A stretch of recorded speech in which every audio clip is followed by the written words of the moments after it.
Liquor scam ప్రస్తుతం ఆంధ్రప్రదేశ్ రాజకీయాలకు సంబంధించి చాలా హాట్ టాపిక్గా ఉంది ఈ యొక్క లిక్కర్ స్కామ్. అయితే ఈ యొక్క లిక్కర్ స్కామ్ ఎక్కడ మొదలైంది, ఎంతవరకు ఉందనే అంశాల మీద రాష్ట్ర ప్రభుత్వం పూర్తి విచారణలో తెలుసుకోవడానికి మల్ల గుల్లాలైతే పడుతుంది. ఇప్పటివరకు చూసుకుంటే రాజ్ కసిరెడ్డి ఎవరైతే ఈ యొక్క మద్యం కుంభకోణానికి సంబంధించి రూపకల్పన మొదలుకొని మొత్తం మద్యం డబ్బులు వసూలు చేసేంత వరకు కూడా చాలా కీలకంగా ఉన్నటువంటి వ్యక్తిగా ఆరోపణలు వస్తున్నటువంటి నేపథ్యంలో ప్రస్తుతం ఆంధ్రప్రదేశ్ పోలీసులు ఈయనైతే అరెస్ట్ చేయడం కూడా జరిగింది.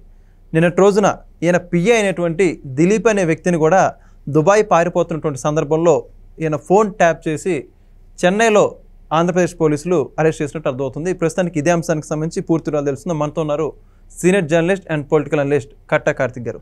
కార్తిక్ గారు నమస్కారం అండి. సార్, ఈ liquor scam, Delhi liquor scam ఒక చిన్న నీటి బొట్టు అంత అయితే ఆంధ్రప్రదేశ్ లిక్కర్ స్కాము సముద్రం అంతా అని చెప్పేసి పార్లమెంట్ సాక్షిగా టీడీపీ పార్లమెంటరీ నేత అయినటువంటి లావు శ్రీకృష్ణదేవరాయలు గారు చెప్పడం జరిగింది. దీనికి సంబంధించిన పూర్తి ఆధారాలు కూడా అమిత్ షా గారికి అందకిచ్చారు. అయితే ఇప్పుడు సర్వత్రా చెప్పుకునేది ఏంటంటే అసలు ఎంతమంది ఉన్నారు, ఎవరు దీనికి కర్త కర్మ క్రియ, ఆ వ్యక్తి పేరు ఎప్పుడు బయటకు వస్తుందని చెప్పేసి ఎంతో ఆశగా ఎదురు చూస్తున్నారు ఆంధ్రప్రదేశ్ రాష్ట్ర ప్రజలు. దీని వరకు ఎవరు మొత్తం వ్యూహం నడిపించని చెప్పేసి. అయితే కసిరెడ్డి రాజశేఖర రెడ్డి మాత్రం విచారణకు సంబంధించి వాళ్ళ పిఏని కూడా అరెస్ట్ చేశారు. ఇంతవరకు ఆయన పిఏ ఉన్న విషయం కూడా చాలామంది తెలియదు. వాళ్ళ పిఏ దిలీప్ అనేటువంటి వ్యక్తిని అరెస్ట్ చేశారు. ఆయన్ని కూడా కోర్టు కస్టడీకి అప్పచెప్పడం జరిగింది. మొత్తం ఈ అంశానికి సంబంధించి మీ యొక్క అభిప్రాయం ఏంటి? నిజానికి నువ్వు పిఏ ఎవరికి తెలియదు, కానీ ఇప్పుడే తెలిసింది దిలీప్ అనే వ్యక్తి ఉన్నాడు, అరెస్ట్ చేశారు అని చెప్పేసి. అలా పిఏనే కాదు, మొన్నటిదాకా రాజు కసిరెడ్డి ఎవరో కూడా పెద్దగా ఏపీకి తెలియదు, ఆంధ్రప్రదేశ్ ప్రజలకు తెలియదు. ఈ రాజు కసిరెడ్డి ఇప్పుడు అతని చరిత్ర, అతని వ్యాపారాలు చూసి అందరూ ముక్కును వేరేసుకుంటున్నారు. అతను ఒక సినిమా ప్రొడ్యూసర్ అట, అది కూడా పాన్ ఇండియా సినిమా తీశాడంట నిఖిల్ హీరోగా పెట్టి. తర్వాత ఇన్ఫ్రా కంపెనీ వాళ్ళ కూతురు పేరుతో ఇన్ఫ్రా కంపెనీ ఉందంట, వాళ్ళ భార్య పేరుతో హాస్పిటల్ ఉందంట, తనకో రియల్ ఎస్టేట్ కంపెనీ ఉందంట. అంటే ఇన్ని వ్యాపారాలు చేయగలిగేంత కెపాసిటీ ఉన్న వ్యాపారవేత్త ఇన్నాళ్ళు వినపడలేదే ఈ పేరు అని. ఈ డబ్బంతా ఎక్కడి నుంచి వచ్చింది? ఏపీ లిక్కర్ స్కామ్ నుంచి వచ్చింది. నిజానికి లిక్కర్ స్కాము దేశంలో చాలా రాష్ట్రాల్లో జరిగిందని వార్తలు బయటకు వస్తూ ఉన్నాయి. కానీ ఆ స్కాములకి ఈ స్కామ్ రారాజు, ఏ రాజకీయ నాయకులే ముక్కును వేలేసుకుంటున్నానంట. ఇలా స్కామ్ చేయొచ్చా, ఇంతలా చేయొచ్చా, ఇంత సంపాదించుకోవచ్చా, ఒరే మాకు తెలియదే ఇదంతా అంటే జగన్మోహన్ రెడ్డి గారి దగ్గర పాఠాలు నేర్చుకుంటే చాలా బాగుంటుందేమో. రాజకీయాల్లో ఎలా సంపాదించుకోవచ్చు, ఎంత సంపాదించుకోవచ్చు, ఏ రకంగా. ఇప్పుడు ఒక రాజు కసిరెడ్డి అనేటువంటి స్కామ్లో ఒక నీటి బొట్టు లాంటి వాడికే ఇన్ని కంపెనీలు ఇన్ని వ్యాపారాలు ఏంటంటే, రాజు కసిరెడ్డి పైన ఉన్నటువంటి విజయసాయిరెడ్డి పైన ఉన్నటువంటి మిథున్ రెడ్డి పైన ఉన్నటువంటి జగన్మోహన్ రెడ్డికి మిథున్ రెడ్డికి మధ్యలో ఉన్నటువంటి ఓఎస్డి కృష్ణమోహన్ రెడ్డి, తర్వాత ఇంకెవరో కూడా ఉన్నారు కదా, భారతీయ సిమెంట్ సంబంధించి గోవిందరావు. వీళ్ళంతా ఎవరెవరికి ఎంతెంత సంపాదన పోయింది, ఎవరెవరు ఎంత సంపాదన విస్తరించారు, ఇప్పుడు ఆంధ్రప్రదేశ్ ప్రజలంతా ఇదే చర్చించుకున్నారు. ఎవరు ఎంత సంపద, నాట్ ఓన్లీ ఆంధ్రప్రదేశ్ ప్రజలు, దేశమంతా కూడా ఇదే చర్చ జరుగుతుంది. అదే గతంలో జగన్మోహన్ రెడ్డి గారు రాజశేఖర్ రెడ్డి గారు ముఖ్యమంత్రిగా ఉండగా తండ్రి పదవిని అధికారాన్ని అడ్డం పెట్టుకొని దాదాపు 40,000 కోట్ల రూపాయలు సంపాదించుకున్నాడు అని సిబిఐ ఈడీ కేసులు పెడితే అప్పుడు దేశమంతా ముక్కు నేలేసుకుంది. ఇంత సంపాదించుకోవచ్చా, ఇది సాధ్యమేనా, అసలు ఇది నిజంగానే సిబిఐ ఈడీలు కష్టాజింపు చేస్తున్నాయా, లేకపోతే నిజంగానే సంపాదించుకున్నాడు ఒక చిన్న ఆలోచన లేదా ఒక చిన్న అభిప్రాయమే ఉండేది. కానీ ఈ అభిప్రాయం అనుమానం మొత్తం పటాపంచలు అయ్యే విధంగా నిజమే జగన్మోహన్ రెడ్డి దేనికైనా సిద్ధాస్తుడు, సంపాదించుకోవటం ఎలానో అతనికి తెలిసినట్టు ఎవరికీ తెలియదు, మనంతా పిచ్చోళ్ళం, జగన్మోహన్ రెడ్డి గారి దగ్గర పాఠాలు నేర్చుకోవచ్చు సంపాదన విషయంలో అని అనుకుంటున్నారు దేశంలో ఉన్నటువంటి ప్రతి రాజకీయ పార్టీ నాయకుడు కూడా. ఎవరైతే సంపాదిద్దాం అనుకుంటున్నారో వాళ్ళు అందరూ కాపోవచ్చులే. అయితే వావురుగా వైసీపీ అధికారంలో రాకముందే ఎవరైతే ఈ రాజు కసిరెడ్డి ఉన్నాడో, రాజు కసిరెడ్డికి తర్వాత మొన్న మధ్య అరెస్ట్ అయ్యాడు కదా డిస్ట్రిక్ట్ ఎండి సజ్జల శ్రీధర్ రెడ్డికి, వాళ్ళిద్దరికీ జగన్మోహన్ రెడ్డి ఒక టాస్క్ ఆఫ్ చెప్పాడంట. ఇదే దీంట్లో కీలకంగా ఉన్నటువంటి సజ్జల శ్రీధర్ రెడ్డికి రాజు కసిరెడ్డికి జగన్మోహన్ రెడ్డి గారు ఒక పెద్ద టాస్క్ ఆఫ్ చెప్పారంట. పార్టీకి ఆదాయం వచ్చేలా, నేను హామీ ఇచ్చే సంక్షేమ పథకాల కోసం ప్రభుత్వానికి ఆదాయం వచ్చేలా మద్యం స్కీమ్ అనేది ఒకటి తయారు చేయండి అని వాళ్ళిద్దరికీ చెప్పడం జగన్మోహన్ రెడ్డి గారు. నిజానికి మద్యం పాలసీని రూపొందించాల్సింది ఎవరు? గవర్నమెంట్ కనుక వస్తే ఎక్సైజ్ శాఖ మంత్రి, ఎక్సైజ్ శాఖ కమిషనరు వాళ్ళు రూపొందిస్తారు పాలసీని. అంటే ఎక్సైజ్ శాఖ మంత్రి లేదా కమిషన్ ఛాంబర్లో జరగాల్సిన మీటింగులు హైదరాబాద్లో విజయసాయిరెడ్డిలో జరగటం ఏంది? విజయసాయిరెడ్డి విల్లా, మరో విల్లా విజయవాడలో ఉంది, అక్కడ జరగటం ఏంటి? అసలు మీటింగ్ పెట్టుకోవడానికి రాజ్ వికాస్ రెడ్డి ఎవరు, సజ్జల శ్రీధర్ రెడ్డి ఎవరు, మిథున్ రెడ్డి విజయసాయిరెడ్డి ఎవరు? మిథున్ రెడ్డి విజయసాయిరెడ్డి ఎంపీలు. ఢిల్లీలో వాళ్ళ పార్లమెంటరీ విధానం గురించి, వాళ్ళ పార్టీ లోక్సభలో రాజ్యసభలో వ్యవహరించాలని పాలసీ గురించి వాళ్ళిద్దరూ మీటింగ్ పెట్టుకోవచ్చు. లేదు, వీళ్ళిద్దరికి ఐటీ సలహాదారుగా ఐటీకి సంబంధించినటువంటి విషయాల మీద రాజు కసిరెడ్డి తన సలహాలని సూచనలని ప్రభుత్వానికి ఇవ్వచ్చు. అంతేగాని వీళ్ళంతా కలిసి మద్యం పాలసీని రూపొందించారంటే అంటే ఇక క్లియర్గా దొంగ పాలసీని అర్థమైపోతుందిగా. విజయసాయిరెడ్డి చెప్పిన మాటల్లో, రాజు కసిరెడ్డి ఒప్పుకున్న మాటల్లో చాలా క్లియర్గా ఒక దొంగ పాలసీ రెడీ అయింది, ప్రజల్ని ముంచే పాలసీ రెడీ అయింది. కాకపోతే ఎంత దుర్మార్గం అంటే హీరో, వాళ్ళు తాపించిన మద్యం నాన్ క్వాలిటీ మద్యం, చాలా దారుణమైన మద్యం.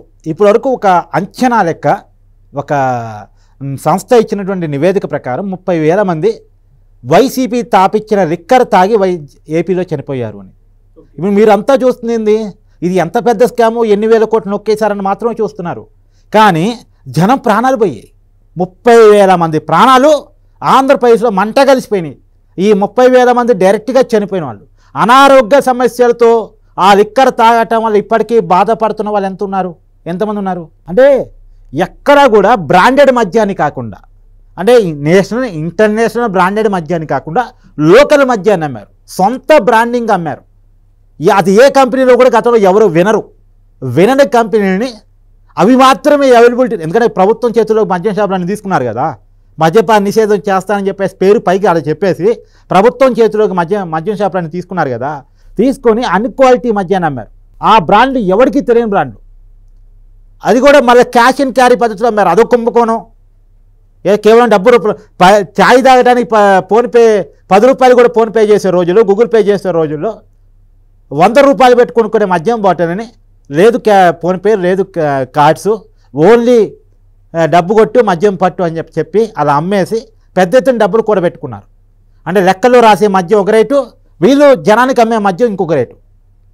లెక్కల్లో రాసేదేమో డ్రాలో వేశారు, మిగతా డబ్బుని జేబులో పెట్టుకున్నారు. అంటే ఎంత పెద్ద ఎత్తున కుంభకోణం జరిగింది అనేది ఒకటి, పెద్ద ఎత్తున జనం చనిపోయారు అనేటువంటిది రెండు. ఖచ్చితంగా వీళ్ళని ఏం చేయాలి? ఇంతమంది జనాల ప్రాణాలతో ఆడుకొని డబ్బులు సంపాదించుకున్న వాళ్ళు. ఇప్పుడు మన ఊళ్ళలో కొంతమందిని ఎవరైనా తిట్టాలనుకో, అరే శవాల మీద పేలాలు ఏరుకునే మొహం నువ్వు అంటారు. ఇప్పుడు లిక్కర్ స్కామ్ చేసిన వాళ్ళంతా కూడా, అంటే దేశవ్యాప్తంగా జరిగిన లిక్కర్ స్కామ్లు అదో రకం, కానీ మన ఏపీలో జరిగిన లిక్కర్ స్కామ్ మాత్రం, లిక్కర్ స్కామ్ చేసిన వాళ్ళంతా శవాల మీద పేలాలు ఏరుకునే మొహాల్లాగా చేశారు. అది మన పల్లెటూరు భాషలో చెప్పాలంటే అలా స్కామ్ చేశారు. అంత దారుణ స్కామ్, జనాన్ని చంపి జనం చావుల మీద డబ్బులు ఏరుకున్నారు. వాళ్ళంతా జనాన్ని చంపడానికి సిద్ధపడి, అనారోగ్యాలకు పాలు చేయడానికి సిద్ధపడి, జనం ఏమైపోయినా పర్లేదు మా జేబులోకి డబ్బులు వస్తే చాలు అనుకునేటట్టు. మళ్ళీ ఎంత దారుణం అంటే, క్వాలిటీ మద్యం, బ్రాండెడ్ మద్యాన్ని కంటే కూడా వీళ్ళ లోకల్ మద్యానికి ఎక్కువ రేటు. ఇప్పుడు సహజంగా మనం నేషనల్ సోపులు, ఇంటర్నేషనల్ బ్రాండెడ్ సోపులు చూస్తూ ఉంటాం. ఆ సోపుల కంటే లోకల్లో ఏదో రకరకాల సోపులు తయారు చేస్తూ ఉంటారు, ఈ తక్కువ రేటుకి వస్తూ ఉంటాయి. చెప్పులు కూడా బ్రాండెడ్ చెప్పుల కంటే కూడా లోకల్ చెప్పులు తక్కువ రేటుకి వస్తూ ఉంటాయి. ఎందుకు? వీడి బ్రాండింగ్ ఉండదు కాబట్టి తక్కువ రేటు. ఇప్పుడు ఐఫోన్కో రేటు, OnePlusకో రేటు ఉంటుంది. ఎందుకు? ఐఫోన్కు బ్రాండ్ ఉంది, బ్రాండ్ రేటు వాల్యూ పెంచింది. కానీ ఆంధ్రప్రదేశ్లో బ్రాండ్ ఉన్న మద్యం కంటే కూడా లోకల్లో వీరు తయారు చేసి అమ్మిన మద్యానికి ఎక్కువ రేటు. ఎందుకు ఇంత ఎక్కువ రేటు పెంచి అమ్ముతున్నామంటే, జనం దగ్గర మందు తగ్గించాలి కాబట్టి రేటు పెంచితే తాగే జనం తగ్గుతారు అని చెప్పేసి అందుకనే పెంచానని చెప్పారు. కానీ అసలు ఉద్దేశం ఏంది? ఎక్కువ డబ్బులు దండుకోవడానికి, తక్కువ కాలంలో ఎక్కువ డబ్బులు దండుకోవడానికి.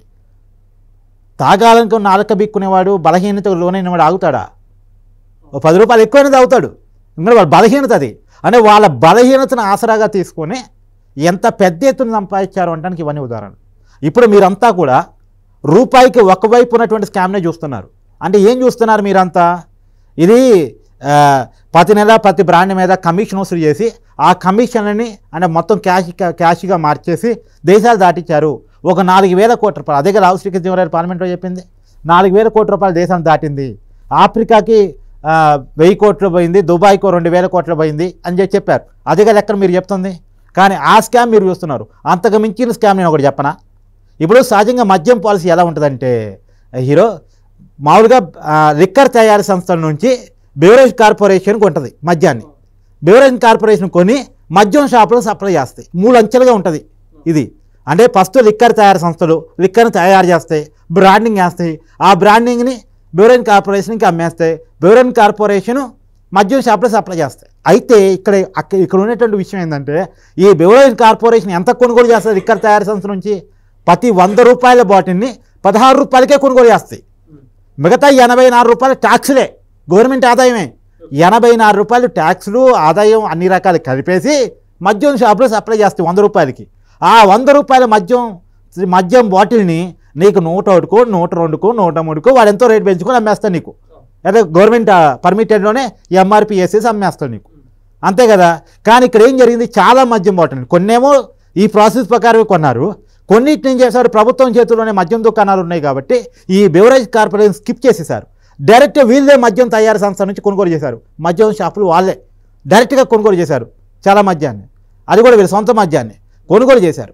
కొనుగోలు చేసినప్పుడు ఎంత కొనుగోలు చేయాలి లెక్క ప్రకారం? 100 రూపాయల బాటిని 16 రూపాయలకే కొనుగోలు చేయాలి.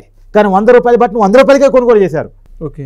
అంటే మిగతా 84 రూపాయలు బెవరేజ్ కార్పొరేషన్కి అంటే ప్రభుత్వానికి రావాల్సిన ఆదాయం గండి కొట్టేసి ఈ 84 రూపాయలు కూడా లిక్కర్ తయారీ సంస్థలు తినేశాయి.